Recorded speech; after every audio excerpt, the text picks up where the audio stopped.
하나님께서 오늘 우리에게 주시는 말씀 고린도전서 15장 20절에서 22절 말씀입니다. 자, 우리 함께 말씀 읽겠습니다. 그러나 이제 그리스도께서 죽은 자 가운데서 다시 살아나사 잠자는 자들의 첫 열매가 되셨도다. 사망이 한 사람으로 말미암았으니 죽은 자의 부활도 한 사람으로 말미암는도다. 아담 안에서 모든 사람이 죽은 것 같이 그리스도 안에서 모든 사람이 삶을 얻으리라. 아멘. 우리 서로 인사하도록 하겠습니다. 빛이 있으라. 빛이 있으라. 은혜와 생명의 빛이신 예수님이 여러분들의 삶에 충만하게 임하시길 우리 예수님의 이름으로 축원합니다. 오늘 부활절이죠. 기독교에서 부활은 하나님의 구원을 완성시키는 아주 중요한 사건이라고 할 수 있습니다. 그래서 예수님 부활의 사건은 신약 성경 전반을 통해서 여러 가지로 이렇게 소개가 되고 있습니다. 그래서 예수님을 통해서 이루신 모든 구원 사건의 기반이 될 뿐만 아니라 앞으로 완성될 모든 구원의 근거와 소망이 되는 것이 예수님의 부활이라고 할 수 있습니다. 그래서 우리가 사복음서를 보면 모두 공통적으로 예수님의 부활에 대해서 이야기를 하고 있고, 사도의 행전과 서신서들을 바라보게 되면 예수님은 부활의 주님이실 뿐만 아니라 지금도 살아서 역사하시고 계시고 언젠가 이 땅에 진정한 왕으로 영광 중에 다시 오실 것이고 그때 모든 성도가 다 부활하게 될 것이다 라고 이야기하고 있습니다. 이렇게 부활은 우리 기독교 내에서 굉장히 중요한 것이지만 많은 성도님들이 이 부활에 대해서 잘 알지 못하는 경우가 있습니다. 예전에 어떤 집사님께서 질문을 하셨는데, 예수님이 인간이 되셔서 우리의 죄를 대속해 주신 것은 참 중요하다는 것은 알겠지만 예수님의 부활이 왜 중요한지는 모르겠습니다 라는 그런 질문을 하신 적이 있어요. 그렇죠? 예수님이 우리의 죄 때문에 그 죄를 가지고 주님께서 죽으신 것, 고난받고 죽으신 것은 그 내 삶에 당연히 이익이 되는 것 같아요. 그런데 예수님 부활하신 거는 도대체 나하고 무슨 상관이 있는가? 그러니까 예수님의 고난, 죽으심은 중요하지만 부활하심은 왜 우리가 그걸 그렇게 크게 생각을 해야 되는가 하는 그런 의문을 가지셨던 거죠. 여러분들은 어떻게 생각하십니까? 자, 그래서 오늘 우리 부활주의를 맞이해서 예수님이 경험하셨던 부활이 어떤 특징이 있는가 그걸 좀 살펴보고 거기에 근거해서 예수님의 부활이 오늘 우리들한테 어떤 의미가 있는가, 그것은 우리한테 어떤 혜택이 주어지는가, 그리고 그럼 그 부활하신 예수님의 사건 앞에서 우리는 인생을 어떻게 살아가야 될 것인가, 우리 이 세 가지 관점으로 오늘 말씀을 우리가 한번 살펴보도록 하겠습니다. 자, 첫 번째로 성경에 나타난 예수님 부활의 특징들을 우리가 좀 볼 필요가 있습니다. 예수님의 부활을 이야기할 때 가장 분명하게 우리가 고백하고 인식을 해야 될 것은 예수님의 육체가 살아나셨다 하는 것을 이해할 필요가 있습니다. 그래서 예수님의 제자들은 부활하신 예수님의 몸을 만져서 확인해 볼 수가 있었습니다. 심지어 도마는 예수님의 그 손에 있는 못자국과 옆구리의 창자국에 손을 넣어서 만져보기까지 하죠. 또 요한복음에 보면 예수님께서는 제자들을 위해서 아침 식사를 준비해 주시는 장면이 나와요. 또 우리 지금 누가복음 묵상하고 있는데 누가복음에서는 예수님이 제자들한테 물고기를 달라고 해서 드셨다라는 장면도 나옵니다. 이것은 예수님이 살과 뼈를 가진 육체적인 존재로 부활하셨다라는 것을 의미하고 있어요.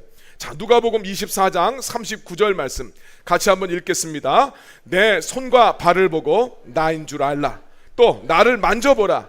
영은 살과 뼈가 없으되 너희 보는 바와 같이 나는 있느니라. 아멘. 예수님은 당신이 살과 뼈를 가진 육체로 부활하셨다라고 말씀을 하시면서 당신의 몸을 만져보면서 너희와 함께 했던 그 예수님, 너희와 함께 했던 그 예수가 내가 살아난 것을 믿어라 이렇게 말씀하셨어요. 자, 그래서 우리 첫 번째로 기억해야 될 것은 예수님의 부활은 육체의 부활입니다. 자, 그러나 이제 두 번째 우리 좀 기억해야 될 것이 있는데, 예수님의 부활은 단지 그분의 육신이 죽었다가 다시 살아난 것 이것만을 이야기하지 않습니다. 예수님의 육체의 부활은 그 썩어버릴 몸이 다시 그냥 부활한 것이 아니라 이제는 썩지 않을 몸, 죽지 않는 몸으로 부활하셨다라는 것을 이해할 필요가 있습니다. 여러분, 성경을 보면 좀 새삼스럽게 느껴지실 수 있는데, 성경을 보면 죽음에서 살아난 사람들의 이야기가 몇 군데 소개가 되고 있습니다. 구약 성경을 보면 엘리사가 수넴 여인의 아들이 죽었는데 머리가 아파요 하다가 죽었던 아들을 살려주는 그런 이야기가 있죠. 뿐만 아니라 엘리사가 죽어서 매장되었는데 또 다른 사람을 장사 지내러 온 사람들이 도적들을 피하기 위해서 그 시신을 엘리야의 무덤에다 집어넣었어요. 무덤까지 가지 않고. 그랬더니 엘리야의 뼈에 닿았던 그 죽었던 시체가 살아나게 되었다라는 이야기도 등장을 합니다. 복음서에 가면, 우리 요한복음에 가면 그러죠. 예수님의 친구였고 마르다와 마리아의 자매의 오빠였던 나사로, 이 나사로를 살려주시는 내용이 나와요. 뿐만 아니라 사도행전에 보면 베드로가 선행과 구제에 앞장섰던 다비다라는 여자를 살려줬다는 이야기가 나오고, 바울 역시도 설교를 듣다가 2층에서 졸다가 떨어져가지고 죽었던 유두고를 바울이 살려줬다 하는 그런 내용이 우리 사도행전에 나오죠. 자, 이 여러 가지 예들을 통해서 죽음에서 살아나는 부활의 예를 이미 우린 구약 성경을 통해서 복음서와 사도행전을 통해서 우리가 확인을 할 수 있습니다. 그런데 예수님의 부활과 이들의 부활이 가장 다른 점이 뭐냐면, 그들은 다시 부활을 했어도 여전히 죽는 몸으로 부활을 했다는 겁니다. 지금까지 살아있는 사람은 아무도 없습니다. 죽음에서 살아나긴 한 사람들이 있지만 그들 역시 다시 노화를 겪고 다시 죽음을 맞이했다 하는 이야기입니다. 그러나 우리 예수님의 부활은 육체의 부활이지만 그 예수님의 부활은 다시는 썩지 않고 쇠하지 않는 그런 부활체로서의 몸으로서 부활하셨다는 것을 이해할 필요가 있습니다. 그래서 부활하신 예수님의 육체는 돌아가시기 전과 똑같은 모습이 아니었어요. 그래서 우리가 여러분 이 복음서를 보게 되면 희한한 일이 있죠. 예수님이 부활해서 나타나셨을 때 제자들이 처음에 못 알아봤다는 이야기가 공통적으로 등장을 해요. 왜 그럴까? 3년 동안 예수님 함께 했고 2, 3일 전까지 같이 있었던 예수님이 부활하셨는데 아니 왜 그 예수님을 못 알아봤었을까, 이런 생각을 합니다. 아마도 그것은 예수님의 모습이 완전히 변모하셨기 때문일 거라고 봅니다. 고난과 고통, 어려움과 슬픔, 고뇌로 같이 있었던 예수님의 모습이 완전히 변모하셨기 때문에 제자들이 그 예수님의 모습을 몰라봤다는 거죠. 전에는 세상에 찌들었던 모습이었어요. 우리들을 죄 가운데 구원하기 위해서 이 땅에 우리 모든 고통을 다 담당하시기 위해서 오셨기 때문에 세상에 찌들었던 예수님인데, 부활하신 예수님은 정말 몰라보는 모습으로, 영광의 모습으로 변화되셨다는 거죠. 우리 그럴 때 있지 않습니까? 옛날에 알던 사람인데 정말 그 못 보는 도중에 이 사람이 정말 너무 삶에 찌들게 되면 나중에 딱 만났을 때 몰라보게 그냥 확 늙어버리거나 변한 사람들이 있습니다. 또 반대로 어떤 사람이 정말 삶이 너무 좋아져서 건강을 막 회복하거나 막 이랬었을 때 그의 삶이 몰라보게 좋아지고 밝아지는 모습을 우리 일상 속에서도 경험할 수 있잖아요. 마찬가지로 예수님은 분명히 육체를 가진 몸으로 부활하셨지만 변화된 육체였습니다. 그 변화된 육체는 다시는 고통이나 약함이나 병들거나 또 심지어는 죽음조차도 경험하지 않는 거룩한 몸으로, 하나님이 창조하셨던 그 영광스러운 몸으로 부활하셨음을 믿으시길 바랍니다. 자, 고린도전서 15장 42절에서 44절은 그런 이야기를 하고 있습니다. 같이 한번 읽겠습니다. 죽은 자의 부활도 그와 같으니 썩을 것으로 심고 썩지 아니할 것으로 다시 살아나며, 욕된 것으로 심고 영광스러운 것으로 다시 살아나며, 약한 것으로 심고 강한 것으로 다시 살아나며, 육의 몸으로 심고 신령한 몸으로 다시 살아나나니 육의 몸이 있은즉 또 영의 몸도 있느니라. 아멘.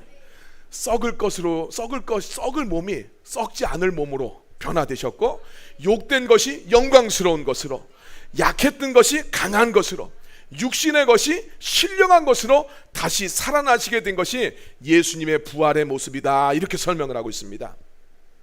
그리고 우리가 또 한 가지 복음서를 통해서 알게 되는 것은 예수님이 부활하시는 몸은 분명히 육체였지만 시간과 공간을 초월하는 몸으로 예수님이 부활하셨다는 것을 우리가 알게 됩니다.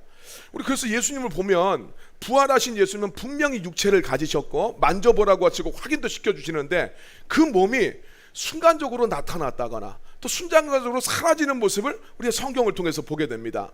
우리 누가복음 여러분 보실 때 엠마오 마을로 가던 그 제자들이 예수님을 딱 알아보게 되면서 눈이 딱 열리게 됐었을 때 예수님은 순식간에 그 자리에서 사라지십니다. 이 제자들이 오늘 이 밤에 예수님을 증거해야 되겠다, 부활하신 것을 증거해야 되겠다고 하면서 그 길로 예루살렘으로 돌아가서 제자들한테 가서 야, 예수님 부활하셨다고 이야기할 때 그때 예수님이 갑자기 또 등장을 하셔서 평강이 너희에게 있을지어다 이렇게 말씀하시는 모습을 우리가 보게 됩니다. 자, 그래서 예수님께서는 분명히 육체를 가졌지만 그 육체는 시간과 공간에 제약받지 않는 그런 몸으로 부활하셨다 하는 것을 우리가 알게 됩니다.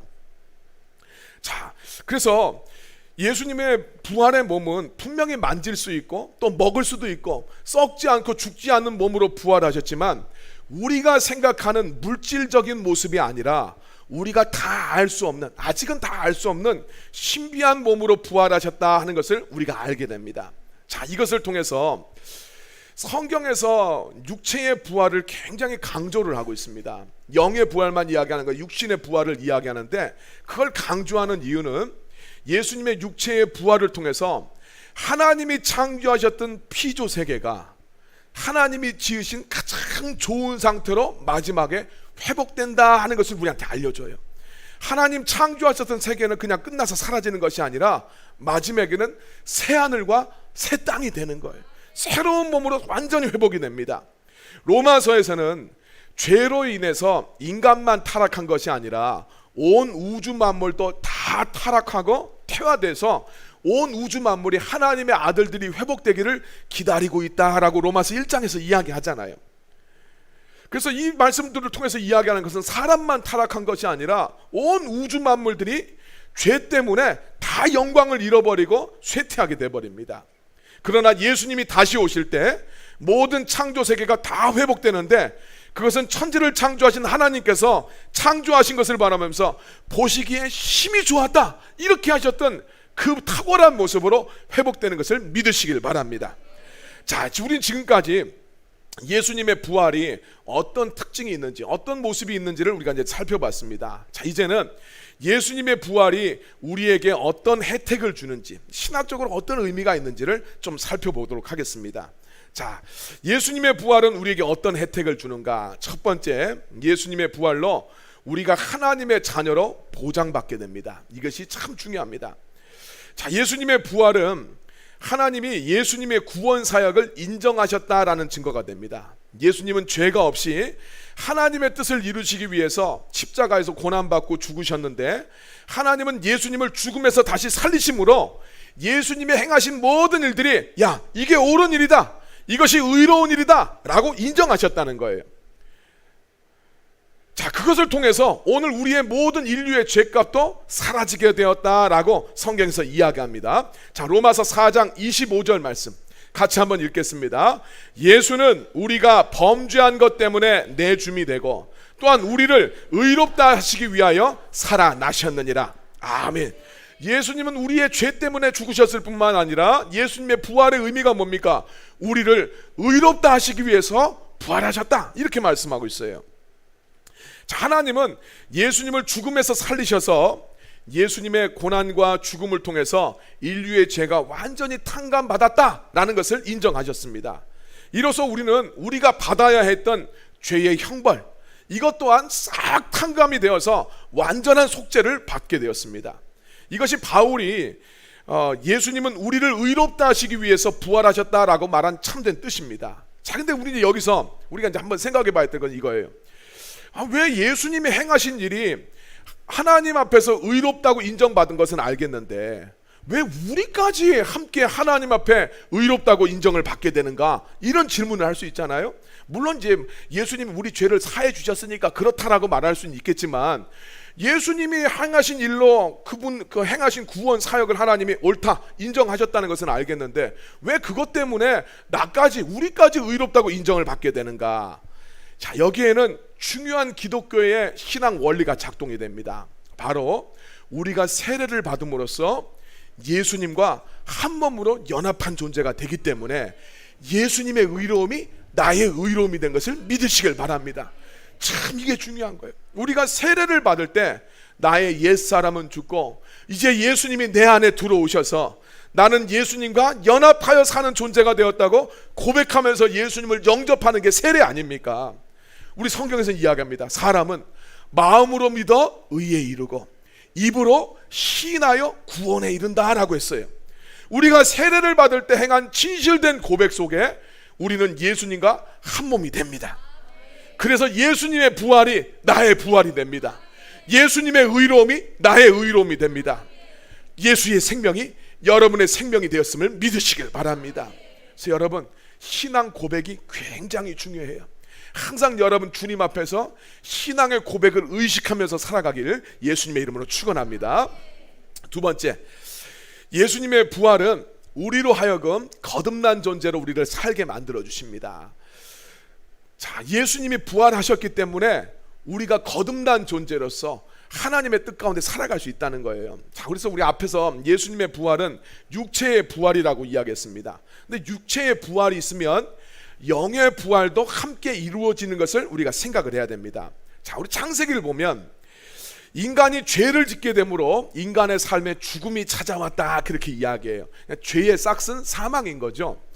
죄로 인해서 찾아온 죽음은 두 방면으로 찾아옵니다. 하나는 육체로 찾아와요. 죄를 지은 인간은 죽는 인생이 됩니다.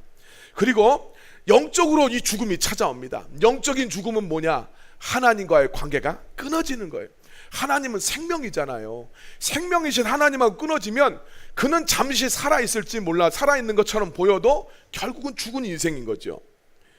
자, 죄를 짓게 된 결과, 그래서 원래 인간은 불사의 존재로 하나님이 창조하셨는데 필멸의 존재가 되었어요. 인간의 삶에 죽음이 찾아옵니다. 그리고 육체의 죽음보다 영적인 죽음이 먼저 찾아오죠. 예, 육체의 죽음은 아담과 하와 보면 굉장히 오래 삽니다. 900 몇 살인가 살아요. 그런데 영적인 죽음이 먼저 찾아옵니다. 영적인 죽음은 하나님과의 관계가 끊어진 거예요. 그래서 이거 즉시 나타납니다.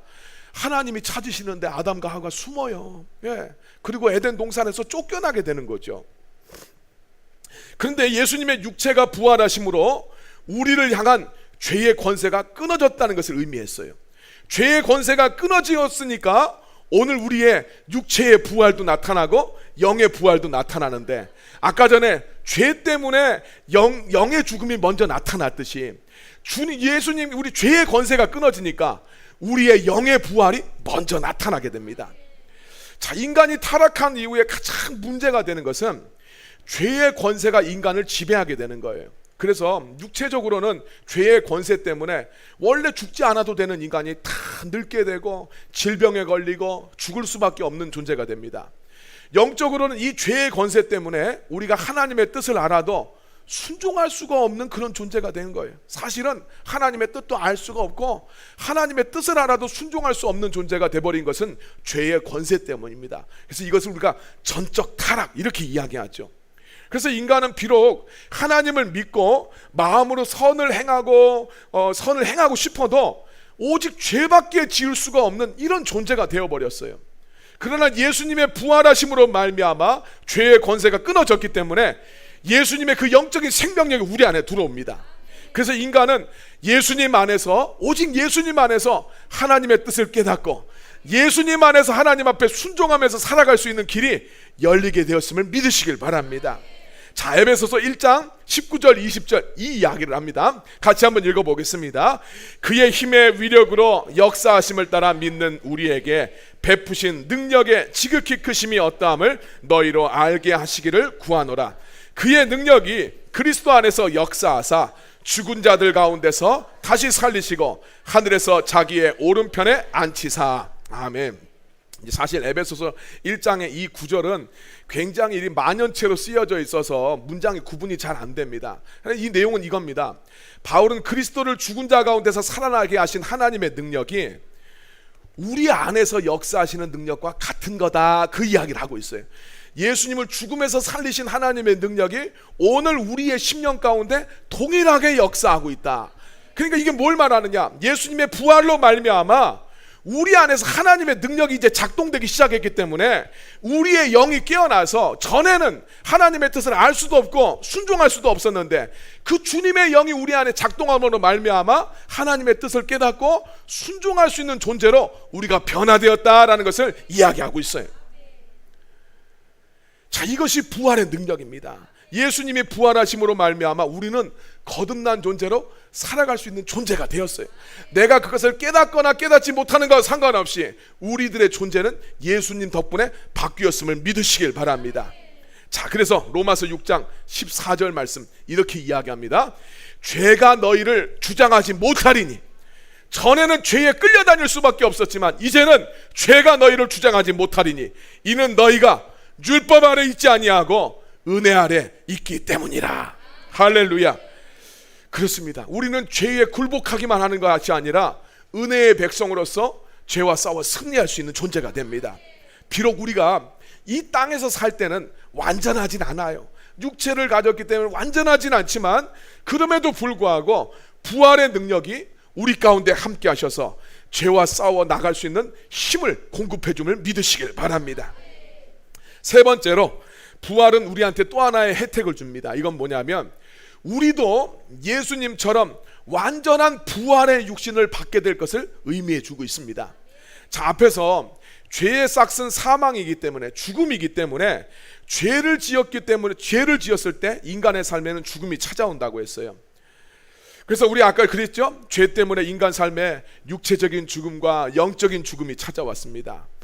자, 그런데 그 뒤로 예수님의 부활을 통해서 죄의 권세가 깨어지게 되었고, 아까 지금 방금 우리 설명한 것처럼 즉시 우리의 영적인 부활을 우리가 경험하게 됩니다. 그것은 선을 행할 수 있는 능력, 순종할 수 있는 능력으로 우리가 살아나게 되었다고 그랬어요.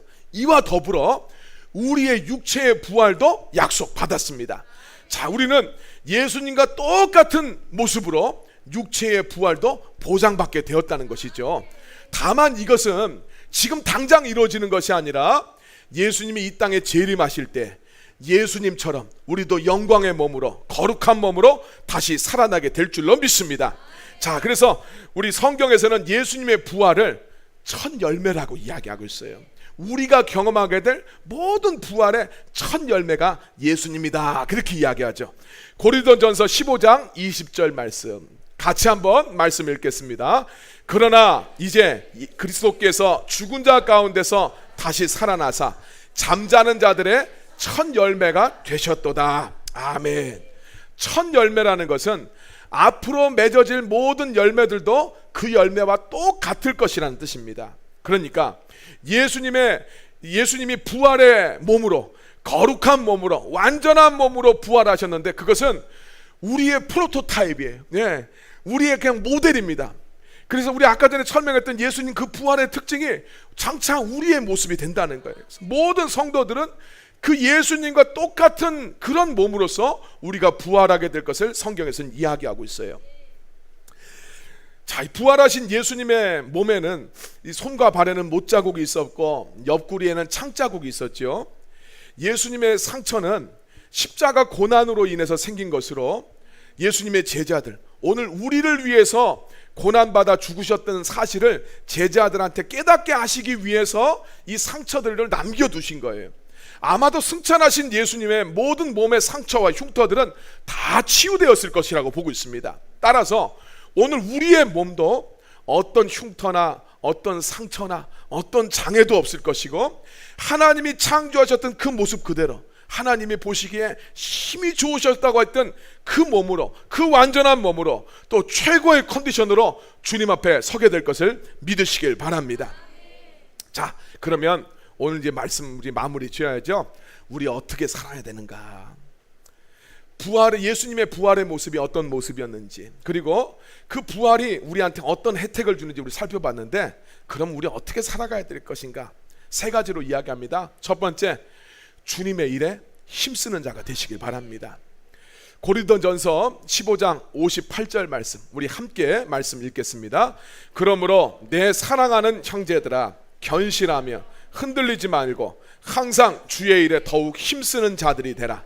이는 너희 수고가 주 안에서 헛되지 않은 줄 알미라. 아멘. 예수님의 부활을 통해서 우리는 하나님의 뜻을 깨달을 수 있게 되고 또 주님 뜻에 순종할 수 있는 가능성이 열렸다고 그랬어요. 자, 전에는 그럴 수가 없었는데 이제는 주님 뜻에 순종할 수 있게 되었어요. 그러니까 이제 어떻게 살아야 되는가? 더 이상 세상에 흔들리면서 요동하는 존재가 아니라 하나님의 뜻대로 살아갈 필요가 있게 됐다는 거예요. 죄의 권세가 깨어졌기 때문에 이제 하나님을 기쁘시게 할 수 있는 삶을 살게 되었으니까 주님 일에 더욱 힘쓰는 자가 되라, 이렇게 권면하고 있습니다. 여러분, 예수님의 부활의 은혜와 능력이 여러분들에게 주어진 것을 믿으시길 바랍니다. 그것은 우리가 하나님의 뜻을 깨닫고 순종하면서 하나님의 뜻을 이룰 수 있는 존재가 되었다는 이야기예요. 그러니까 이제 세상에 흔들리고 세상에 요동하고 편승하는 존재가 아니라 주님 일에 힘쓰는 여러분이 되시길 주님의 이름으로 축원합니다. 두 번째, 하나님의 그 상급, 하늘의 상급을 소망하며 살아갈 필요가 있어요. 우리 앞에서 고린도전서 15장 58절에서 주의 일에 힘쓰라고 이렇게 권면을 하면서 너희의 수고가 결코 헛되지 않는다, 이렇게 이야기하고 있죠. 성도는 이 땅에서 우리의 수고가 결코 헛되지 않고 하나님께서 하늘의 상급을 예비하셨다라는 것을 소망하며 살아갈 필요가 있습니다. 만약에 우리 고린도전서 15장에서 그런 이야기합니다. 그리스도의 부활이 없다면 우리의 믿음도 헛될 뿐만 아니라 우리는 여전히 부활이 없으면 그냥 죄 가운데 살아가는 거죠. 그렇게 되면 하나님 나라에 대한 소망도 없으니까 그냥 땅만 바라보면서 살아가는 그런 인생으로 살아가면 됐다는 거예요.